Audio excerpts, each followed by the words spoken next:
1. ಶ್ರೀ ವಿಷ್ಣು ವಿಶ್ವಾದಿ ಮೂಲ ಮಾಯಾಲೋಲ ದೇವ ಸರ್ವೇಶ ಪರಬೊಮ್ಮನೆಂದು ಜನಂ ಆವುದನು ಕಾಣದೊಡಮಳ್ತೀಂ ನಂಬಿಹುದೋ ಆ ವಿಚಿತ್ರಕ್ಕೆ ನಮಿಸೋ ಮಂಕುತಿಮ್ಮ. 1. ಡಿ. ವಿ. ಜಿಯವರ ಮಂಕುತಿಮ್ಮನ ಕಗ್ಗದ ಅತ್ಯಂತ ಪ್ರಸಿದ್ಧವಾದ ಮೊದಲ ಪದ್ಯವಿದು. ಈ ಕಗ್ಗದ ಸರಳ ಭಾವಾರ್ಥ ಹೀಗಿದೆ.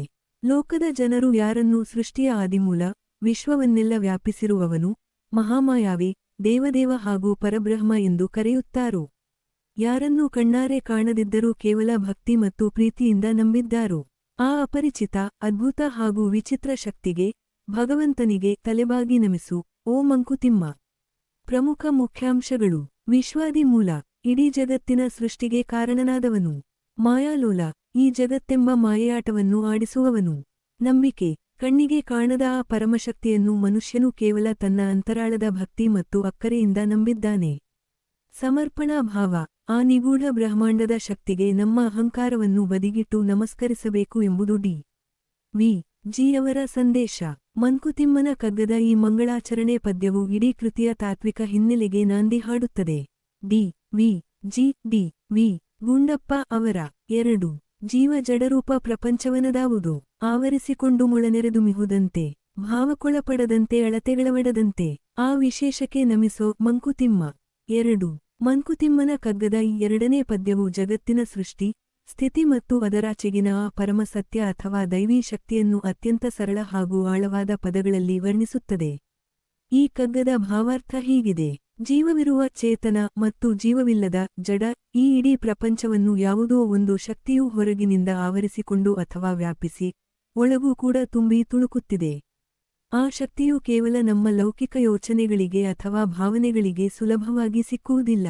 ಯಾವುದೇ ತರ್ಕ, ವಿಜ್ಞಾನ ಅಥವಾ ಅಳತೆಗೋಲುಗಳಿಂದ ಅದನ್ನು ಅಳೆಯಲು ಸಾಧ್ಯವಿಲ್ಲ. ಅಂತಹ ನಿಗೂಢ, ಅದ್ಭುತ ಮತ್ತು ವಿಶೇಷವಾದ ಪರಬ್ರಹ್ಮ ಶಕ್ತಿಗೆ ತಲೆಬಾಗಿ ನಮಿಸಬೇಕೆನ್ನುತ್ತಾರೆ ಡಿವಿಜಿ. ಈ ಸೃಷ್ಟಿಯಲ್ಲಿ 2 ರೂಪಗಳಿವೆ. ಒಂದು ಜೀವಂತವಾಗಿರುವ ಪ್ರಾಣಿ, ಪಕ್ಷಿ, ಮನುಷ್ಯರು, ಜೀವರೂಪ, ಇನ್ನೊಂದು ಕಲ್ಲು, ಮಣ್ಣು, ಗಾಳಿಯಂತಹ ನಿರ್ಜೀವ ವಸ್ತುಗಳು, ಜಡರೂಪ. ಡಿವಿಜಿಯವರು ಹೇಳುವಂತೆ ಈ ಇಡೀ ದೃಶ್ಯ ಪ್ರಪಂಚವನ್ನು ಒಳಗಿನಿಂದಲೂ ಹೊರಗಿನಿಂದಲೂ ಒಂದು ಒಟ್ಟಾರೆ, ಅಗೋಚರ ಶಕ್ತಿ ಆವರಿಸಿದೆ. ಆ ಶಕ್ತಿಗೆ ಯಾವುದೇ ಮಿತಿಗಳಿಲ್ಲ. ನಮ್ಮ ಬುದ್ಧಿಶಕ್ತಿಯಿಂದ ಅದನ್ನು ಸಂಪೂರ್ಣವಾಗಿ ಅರ್ಥಮಾಡಿಕೊಳ್ಳಲು ಸಾಧ್ಯವಿಲ್ಲ. ಯಾವುದೇ ಭೌತಿಕ ಅಳತೆಗಳಿಂದ ಅದನ್ನು ತೂಗಲು ಸಾಧ್ಯವಿಲ್ಲ. ಅದು ನಮ್ಮ ಗ್ರಹಿಕೆಗೆ ನಿಲುಕದ ಆ ವಿಶೇಷ. ವಿಜ್ಞಾನ ಅದಕ್ಕೆ ಕಾಸ್ಮಿಕ್ ಎನರ್ಜಿ ಎನ್ನಬಹುದು, ಧರ್ಮ ಅದಕ್ಕೆ ದೇವರು ಎನ್ನಬಹುದು. ರೂಪ ಹೆಸರು ಏನೇ ಇರಲಿ, ಆ ಮಹಾನ್ ಚೇತನಕ್ಕೆ ಕೇವಲ ಶರಣಾಗುವುದಷ್ಟೇ ಮನುಷ್ಯನಾದವನು ಮಾಡಬಹುದಾದ ಕೆಲಸ ಎಂದು ಡಿವಿಜಿ ಇಲ್ಲಿ ನಮ್ರತೆಯನ್ನು ಬೋಧಿಸಿದ್ದಾರೆ. 3. ಇಹುದೋ ಇಲ್ಲವೋ ತಿಳಿಯಗೊಡದೊಂದು ವಸ್ತು ನಿಜ.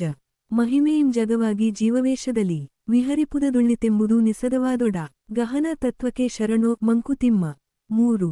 ಇದು ಕಗ್ಗದ 3ನೇ ಪದ್ಯವಾಗಿದ್ದು, ಸೃಷ್ಟಿಯ ಮೂಲ ರಹಸ್ಯ ಮತ್ತು ಪರಬ್ರಹ್ಮ ತತ್ವವನ್ನು ಕುರಿತು ಅತ್ಯಂತ ಸರಳವಾಗಿ ವಿವರಿಸುತ್ತದೆ.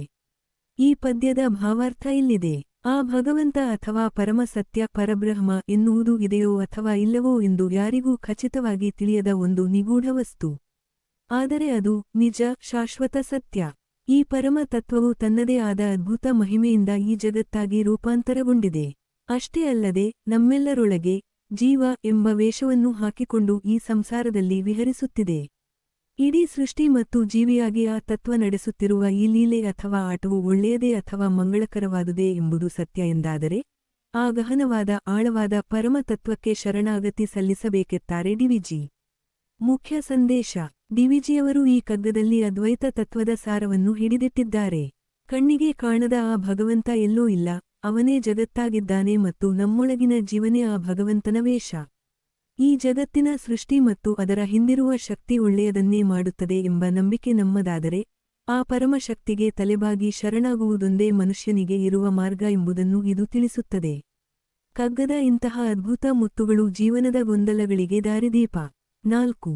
ಏನು ಜೀವನದರ್ಥ, ಏನು ಪ್ರಪಂಚಾರ್ಥ, ಏನು ಜೀವಪ್ರಪಂಚಗಳ ಸಂಬಂಧ, ಕಾಣದಿಲ್ಲಿರ್ಪುದೇನಾನು ಉಂಟೆ, ಅದೇನು ಜ್ಞಾನಪ್ರಮಾಣವೇಂ ಮಂಕುತಿಮ್ಮ. 4. ಮಂಕುತಿಮ್ಮನ ಕಗ್ಗದ ಈ 4ನೇ ಪದ್ಯವು ಮನುಷ್ಯನ ಅಸ್ತಿತ್ವ ಮತ್ತು ಇಡೀ ಬ್ರಹ್ಮಾಂಡದ ಮೂಲಭೂತ ರಹಸ್ಯಗಳನ್ನು ತಡಕಾಡುವ ಒಂದು ಅದ್ಭುತ ಜಿಜ್ಞಾಸೆಯಾಗಿದೆ. ಡಿ. ವಿ. ಜಿ. ಅವರು ಇಲ್ಲಿ ಕೇಳುವ ಪ್ರಶ್ನೆಗಳು ಕೇವಲ ತಾರ್ಕಿಕ ಪ್ರಶ್ನೆಗಳಲ್ಲ, ಅವು ಇಡೀ ಮಾನವಕುಲವನ್ನು ಅನಾದಿ ಕಾಲದಿಂದಲೂ ಕಾಡುತ್ತಿರುವ ದಾರ್ಶನಿಕ ಪ್ರಶ್ನೆಗಳು. ಈ ಕಗ್ಗದ ಸರಳ ಭಾವಾರ್ಥ ಇಲ್ಲಿದೆ. ನಾವು ಬದುಕುತ್ತಿರುವ ಈ ಜೀವನದ ನಿಜವಾದ ಅರ್ಥವೇನು? ನಮ್ಮ ಸುತ್ತಲೂ ಕಣ್ಣಿಗೆ ಕಾಣುತ್ತಿರುವ ಈ ವಿಸ್ತಾರವಾದ ಪ್ರಪಂಚದ ಸೃಷ್ಟಿಯ ಉದ್ದೇಶವಾದರೂ ಏನು? ನಾವು ಏಕೆ ಹುಟ್ಟಿದ್ದೇವೆ? ಈ ಜಗತ್ತು ಏಕೆ ಅಸ್ತಿತ್ವದಲ್ಲಿದೆ ಎಂಬ ಮೂಲ ಪ್ರಶ್ನೆ ಇದು. ಭಾವಾರ್ಥ: ಈ ಜೀವಕ್ಕೂ ಮನುಷ್ಯ ಅಥವಾ ಚೇತನ ಮತ್ತು ಪ್ರಪಂಚಕ್ಕೂ ಜಗತ್ತು ಅಥವಾ ಪ್ರಕೃತಿ ಇರುವ ಕೊಂಡಿ ಅಥವಾ ಸಂಬಂಧ ಎಂಥದ್ದು? ನಾವು ಈ ಜಗತ್ತಿನ ಒಂದು ಭಾಗವೇ ಅಥವಾ ಕೇವಲ ಪ್ರೇಕ್ಷಕರೇ? ನಮ್ಮ ಕಣ್ಣಿಗೆ ಕಾಣಿಸುವ, ಬುದ್ಧಿಗೆ ನಿಲುಕುವ ಈ ಜಗತ್ತಿನ ಆಚೆಗೆ ನಮಗೆ ಕಾಣಿಸದ ಮತ್ತಾವುದೋ ನಿಗೂಢ ಸತ್ಯ ಅಥವಾ ಶಕ್ತಿ ಅಡಗಿದೆಯೇ? ಹಾಗಿದ್ದರೆ ಆ ಅದೃಶ್ಯವಾಗಿರುವ ತತ್ವ ಯಾವುದು? ಭಾವಾರ್ಥ: ಇವೆಲ್ಲವನ್ನೂ ಅರಿಯಲು ನಮಗಿರುವ ಜ್ಞಾನದ ಮಿತಿ ಎಷ್ಟು? ನಮ್ಮ ಬುದ್ಧಿ, ತರ್ಕ ಮತ್ತು ವಿಜ್ಞಾನಗಳು ನೀಡುವ ಜ್ಞಾನವು ಈ ಪರಮ ಸತ್ಯವನ್ನು ಅಳೆಯಲು ಸಾಲುತ್ತದೆಯೇ? ಅಥವಾ ನಿಜವಾದ ಜ್ಞಾನವನ್ನು ಅಳೆಯುವ ಮಾನದಂಡವಾದರೂ ಯಾವುದು? ಸಾರಾಂಶ: ನಕ್ಷತ್ರ ಚಿಹ್ನೆ ಡಿ. ವಿ. ಜಿಯವರು ಈ ಪದ್ಯದಲ್ಲಿ ಬದುಕಿನ ಪರಮ ರಹಸ್ಯಗಳನ್ನು ನಮ್ಮೆದುರು ತೆರೆದಿಡುತ್ತಾರೆ. ಜೀವನದ ಉದ್ದೇಶ, ಸೃಷ್ಟಿಯ ಹಿನ್ನೆಲೆ, ಪ್ರಕೃತಿ ಪುರುಷರ ಸಂಬಂಧ ಮತ್ತು ಮಾನವನ ಜ್ಞಾನದ ಮಿತಿಗಳನ್ನು ಕುರಿತು ಇಲ್ಲಿ ಆಳವಾದ ಚಿಂತನೆ ನಡೆದಿದೆ. ಇವೆಲ್ಲದಕ್ಕೂ ಖಚಿತವಾದ ಉತ್ತರ ಹುಡುಕುವುದು ಸುಲಭವಲ್ಲ, ಆದರೆ ಈ ಪ್ರಶ್ನೆಗಳನ್ನು ಕೇಳಿಕೊಳ್ಳುತ್ತಾ ಸಾಗುವುದೇ ಜ್ಞಾನದ ಹಾದಿ ಎಂಬುದನ್ನು ಕವಿ ಇಲ್ಲಿ ಧ್ವನಿಸುತ್ತಾರೆ.